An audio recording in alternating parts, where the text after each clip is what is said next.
साथियों नमस्कार, मैं हूं कृष्णानंद सिंह और आप देख रहे हैं YouTube channel education portal Krishna. आज के इस वीडियो के माध्यम से जो नियोजित शिक्षक सक्षमता परीक्षा क्वालिफाई कर चुके हैं, पास कर चुके हैं, उनसे रिलेटेड काउंसलिंग कब होगी, पदस्थापना कब होगा, इसी से संबंधित, इसी से रिलेटेड कुछ महत्वपूर्ण बिंदुओं पे हम लोग अध्ययन करने का प्रयास करेंगे। हम लोग इस बात से भली भांति अवगत हैं कि कुल मिलाकर के 1,87,000 नियोजित शिक्षक सक्षमता परीक्षा पास कर चुके हैं।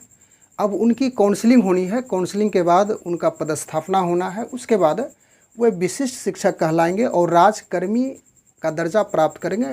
राजकर्मी में जितनी सुविधाएं प्राप्त होती है उन्हें हर सुविधाएं प्राप्त हो जाएगी। पिछले दिन बिहार सरकार शिक्षा विभाग की ओर से, जो कि माध्यमिक शिक्षा निदेशालय की ओर से एक आदेश पत्र जारी हुआ है, जिसका पत्रांक 566 और दिनांक 16/7/2024 की तिथि में शिक्षा विभाग के अपर मुख्य सचिव डॉक्टर एस सिद्धार्थ के हस्ताक्षर से जारी है। पत्र का अवलोकन आप निश्चित रूप से किए होंगे। उन्हीं पत्र में कुछ महत्वपूर्ण बिंदुएं दी हुई है, जिसका हम लोग इस वीडियो में एनालिसिस करेंगे।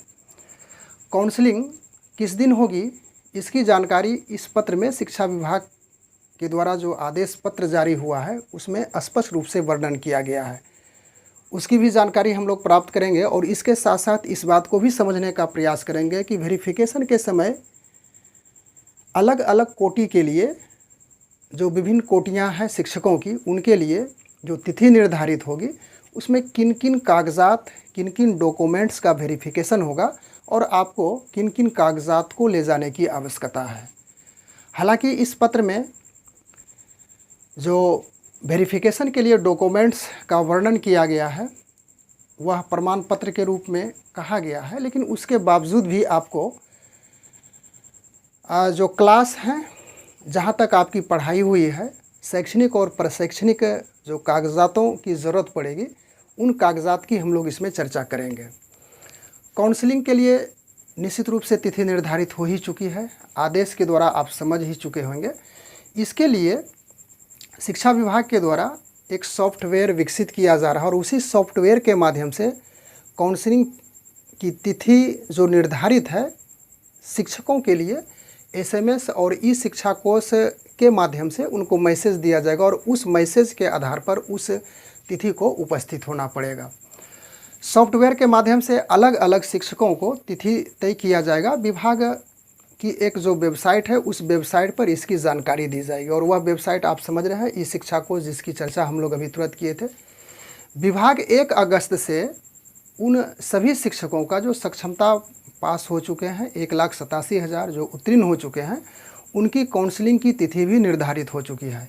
विभाग की वेबसाइट पर इसकी जानकारी प्राप्त करने के बाद शिक्षक निर्धारित तिथि से संबंधित जो ज़िले हैं, जहाँ पे उनका अपना ज़िला प्राप्त हुआ है, उस ज़िले के DRCC का जो कार्यालय है, वहाँ उनकी काउंसलिंग होगी, वहाँ उनके कागजात की जांच पड़ताल की जाएगी। इसके लिए स्लॉट भी बनाए गए हैं, कितने स्लॉट से गुजरना होगा उसकी भी हम लोग चर्चा आगे करके करेंगे। काउंसलिंग दौरान प्रमाण पत्र आदि जो भी कागजात है उनका सत्यापन होगा। इसके बाद पदस्थापना की प्रक्रिया होगी। जब काउंसलिंग की प्रक्रिया पूरी हो जाएगी उसके बाद निश्चित रूप से पदस्थापना की प्रक्रिया होगी और पदस्थापना की प्रक्रिया के बाद वे शिक्षक अपने विद्यालय पहुंच जाएंगे और वहां से वह राजकर्मी कहलाएंगे। इसके बाद एक महत्वपूर्ण बातें जिसकी चर्चा हो रही है, हालांकि इसके लिए निश्चित रूप से एक ठोस पत्र जारी किया जाएगा कि किस प्रकार से क्या क्या इसमें रणनीति बनाई जा गई है शिक्षा विभाग के द्वारा, उसकी भी जानकारी हम लोगों को मिलेगी। पदस्थापना को लेकर राज्य के स्कूलों को 5 श्रेणियों में बांटी गई है, ऐसी चर्चाएं हम लोगों को देखने को मिल रही है, सुनने को भी मिल रही है। और यह श्रेणी होगी शहरी क्षेत्र, उसके बाद अर्ध शहरी क्षेत्र होगा, उसके बाद ग्रामीण, पहाड़ी क्षेत्र और दियारा क्षेत्र। तो शहरी क्षेत्र, अर्ध शहरी और ग्रामीण, पहाड़ी क्षेत्र और दियारा क्षेत्र, वैसे शिक्षकों को शेड्यूल सेटिंग किया जाएगा। जो 40 से ऊपर के शिक्षक हैं उन्हें रियायत दी जाएगी, उन्हें शहरी क्षेत्रों में रखा जाएगा। उसके बाद जो यंग कैटेगरी के शिक्षक हैं, जिनका उम्र 40 साल से नीचे है, हो सकता है उन्हें कुछ दूरी का सामना करना पड़ेगा। इस प्रकार से क्या रणनीति बनाई जाती है शहरी, अर्ध शहरी, ग्रामीण या तो फिर पहाड़ी क्षेत्र और दियारा क्षेत्र के स्कूलों में उन शिक्षकों का पदस्थापना होगा, तो इसके लिए ठोस निर्णय आएगा, उसके बाद हम लोग इस पर विशेष चर्चा करेंगे। तो चलिए अब हम लोग इस बात को समझ लें कि स्लॉट जो बनाया गया है वह कितने स्लॉट से उन शिक्षकों को गुजरना होगा।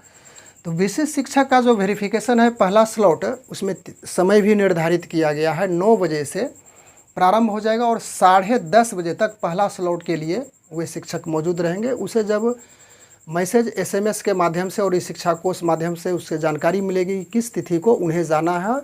उसके बाद प्रक्रिया इस प्रकार से प्रारंभ होगी। पहला स्लॉट 9 से 10:30 बजे तक, उसमें सारी प्रक्रियाएं पूरी करनी होगी। उसके बाद आगे बढ़ेंगे तो दूसरा स्लॉट 10:30 से 12, उसके बाद तीसरा स्लॉट, चौथा स्लॉट और पाँचवा स्लॉट में आपको 3 बजे से 4:30 बजे तक आपको इस प्रकार से गुजरना पड़ेगा। इसके बाद कोटि के अनुसार से जो तिथि निर्धारण है वह उच्च माध्यमिक शिक्षक, यानी कि जो हायर सेकेंडरी के शिक्षक है, उसके बाद लाइब्रेरियन पुस्तकालय अध्यक्ष, उसके लिए तिथि 1/8/2024 से निर्धारित किया गया, यानी कि 1 अगस्त से प्रारंभ हो जाएगा। और जितने भी उच्च माध्यमिक शिक्षक और पुस्तकालय अध्यक्ष है, जो मैसेज प्राप्त होगा उस अनुसार से 1 से प्रारंभ होकर के और वह प्रक्रिया लगातार चलेगी जब तक कि सभी शिक्षकों की काउंसलिंग अर्थात कागजात की वेरिफिकेशन नहीं हो जाता है। उसके बाद माध्यमिक शिक्षक के लिए 2/8/2024 से लगातार प्रारंभ हो जाएगी। फिर स्नातक कोटि के सभी विषय, यानी कि जितने भी विषय हैं स्नातक कोटि के शिक्षक है, चाहे वह आर्ट्स हो साइंस हो, इन विषयों के शिक्षकों के लिए 3/8/2024 से लगातार चलेगा। उसके बाद मूल कोटि के जो उर्दू, बांग्ला और शारीरिक शिक्षक हैं, ध्यान दीजिएगा, उर्दू, बांग्ला और शारीरिक शिक्षक मूल कोटि के शिक्षक होंगे, वह 5/8/2024 से वेरिफिकेशन की प्रक्रिया प्रारंभ होगी और लगातार चलती रहेगी। उसके बाद मूल कोटि के सामान्य शिक्षक, यह 6/8/2024 से प्रारंभ होगी और लगातार चलेगी। तो मूल कोटि के उर्दू, बांग्ला, शारीरिक शिक्षक 1 to 5, 1 to 8, उसके बाद 1 to 5 मूल कोटि के हो जाएंगे। 6/8/2024 से लगातार प्रक्रिया चलेगी। तो यह कोटि के अनुसार से तिथि निर्धारित किया गया है। उसके बाद SMS के माध्यम से आपको जानकारी मिलेगी और उस जानकारी के तहत आप जिस कोटि के शिक्षक हैं वहाँ उस अनुसार से स्लॉट में उपस्थित होंगे। अब महत्वपूर्ण बातें हैं, कागजात, किन कागजात का वेरिफिकेशन होगा, यह महत्वपूर्ण चीज़ें हैं। तो मूल जाति प्रमाण पत्र है। तो यह जो मूल जाति प्रमाण पत्र है, कहने का अर्थ हो गया कि यदि आप आरक्षण के तहत लाभ लिए हैं, लाभ लेना चाहते हो, तो उसके अनुसार से आपका मूल जाति प्रमाण पत्र ओरिजिनल जो कास्ट सर्टिफिकेट है उसे आपको व्यवस्थित करके रखना है, उसे आपको ले जाना है। उसके बाद दूसरे स्थान में है मूल दिव्यांग प्रमाण पत्र। यदि दिव्यांगता, हैंडीकैप्ड के आधार पर आपकी नौकरी हुई है तो इस आधार पे आपको दिव्यांगता प्रमाण पत्र जो ओरिजिनल है वहाँ पे शो करना होगा, वहाँ देना होगा। उसके बाद मूल आधार कार्ड, आधार कार्ड की प्रति भी आपकी लगेगी। नियोजन पत्र, नियोजन पत्र जो जिस समय आप पंचायत स्तर से या प्रखंड स्तर से या जिला स्तर से आपकी नियोजन हुआ है शिक्षक के पद पे, शुरुआती दौर में जिस समय नियोजन प्रक्रिया से बहाली हो रही थी, तो उस समय का जो नियोजन पत्र है उसे भी आपको जेरोक्स करके ले जाना है।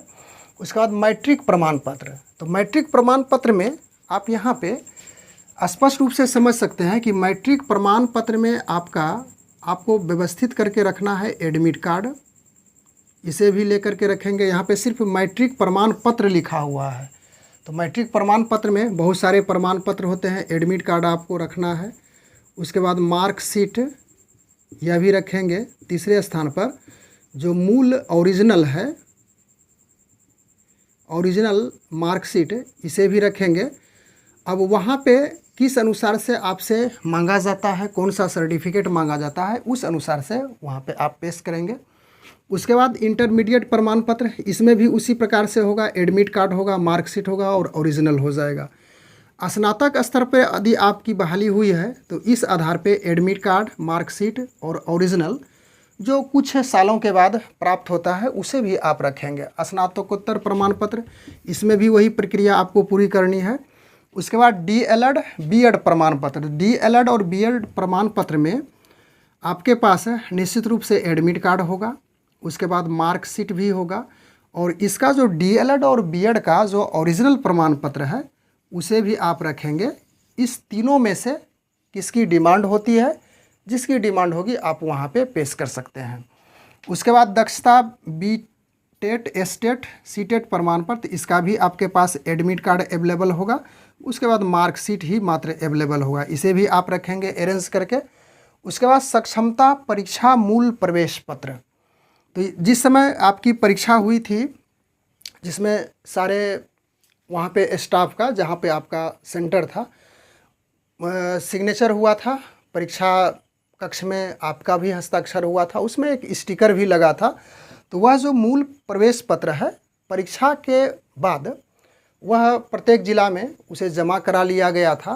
तो संभवतः वहीं अभी भी जमा है, लेकिन कहीं कहीं किसी ज़िला के द्वारा उसे प्रखंड भी भेजा जा चुका है और जहाँ से शिक्षक प्राप्त भी कर रहे हैं। तो वह जो सक्षमता परीक्षा मूल प्रवेश पत्र है, उसे आपको निकाल लेना है, उसे भी साथ में रखना है, उसकी भी आवश्यकता है। क्योंकि यह जो आदेश पत्र जारी हुआ है शिक्षा विभाग की ओर से, उसमें स्पष्ट रूप से कहा गया है कि आपने जो मूल प्रमाण पत्र परीक्षा के समय में जो प्रवेश पत्र था, सक्षमता परीक्षा मूल प्रवेश पत्र, उसे ही पेश करना है काउंसलिंग वेरिफिकेशन के समय में। तो निश्चित रूप से यह आपके पास होना चाहिए। उसके बाद फ़ोटो लगेगा, 3 फ़ोटो की चर्चा इस प्रकार से की गई है इसमें कि जब आप फॉर्म भर रहे थे सक्षमता परीक्षा के लिए, तो उस समय जिस फ़ोटो को आपने दिया, कोशिश कीजिएगा, यानी कि निश्चित रूप से कोशिश क्या यह होनी ही चाहिए कि वही फ़ोटो आप 5-6 प्रति में निकाल लेंगे और आपकी वहाँ पे ज़रूरत मात्र 3 फ़ोटो की होगी। उसके बाद अकाउंट नंबर, तो पासबुक या कैंसिल्ड चेक की प्रति होगी। यदि आपके पास पासबुक है तो इसका ही जेरोक्स करके आप वहाँ पे पेश करेंगे, अन्यथा या तो कैंसिल्ड चेक है तो उसकी भी प्रति दे सकते हैं। और इन सारे डॉक्यूमेंट्स, जितने डॉक्यूमेंट्स की यहाँ पे चर्चा की गई है, सभी का सेल्फ अटेस्टेड होगा। सेल्फ अटेस्टेड करके, यानी कि सो अभिप्रमाणित, यानी कि आपका सिग्नेचर हो जाएगा, आपका हस्ताक्षर हो जाएगा, प्रमाणित करके इन सारे डॉक्यूमेंट्स आपको पेश करना है। इस जो आदेश है, उस आदेश में एक बातें स्पष्ट रूप से की गई है, उसकी भी चर्चा हम लोग यहाँ पे कुछ कर लेते हैं कि जो सारे डॉक्यूमेंट्स हैं, जो सेल्फ अटेस्टेड कॉपी है, वह सभी चीज़ें वहाँ पे उन कर्मियों के द्वारा प्राप्त किया जाएगा और उसे सील बंद करके फिर जो जिला शिक्षा पदाधिकारी हैं, जहाँ पे आपकी काउंसलिंग हुई, उसे संधारित करके उसे दिया जाएगा। और यहाँ पे एक बात की स्पष्टता नहीं हो पा रही है कि इसकी जो जेरोक्स कॉपी है वह लिया जाएगा या तो फिर ओरिजिनल आपसे जमा कराया जाएगा, वह स्पष्टता नहीं है। हम लोग इसकी चर्चा थोड़ा सा वह जो आदेश है उसको पढ़ करके समझने का प्रयास करते हैं।